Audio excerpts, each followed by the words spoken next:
నేడు రాష్ట్ర వ్యాప్తంగా నియోజకవర్గ కేంద్రాల్లో నిరసన కార్యక్రమాలు చేపట్టాలని పార్టీ కార్యకర్తలకు బీఆర్ఎస్ అధినేత కేసీఆర్ పిలుపునిచ్చారు. రాష్ట్ర రైతాంగాన్ని మరోసారి మోసం చేసిన రాష్ట్ర ప్రభుత్వ రైతు వ్యతిరేక చర్యలకు నిరసన తెలపాలని సూచించారు. పార్లమెంట్ ఎన్నికలు ముగిసిన అనంతరం వరి ధాన్యానికి క్వింటాలుకు 500 రూపాయల బోనస్ చెల్లిస్తానని కాంగ్రెస్ ప్రభుత్వం ప్రకటించి ఇప్పుడు సన్న వడ్లకు మాత్రమే బోనస్ ఇస్తామనడం రైతాంగాన్ని మరోసారి వంచడమే అన్నారు.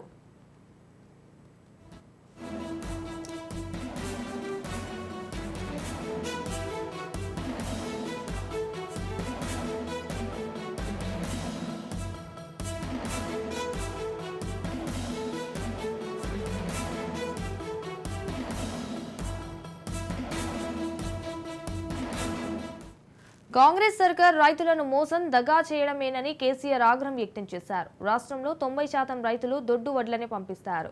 అయితే విషయం తెలిసి కూడా రాష్ట్ర ప్రభుత్వం ఎలా ప్రకటిస్తుంది అని ప్రశ్నించారు.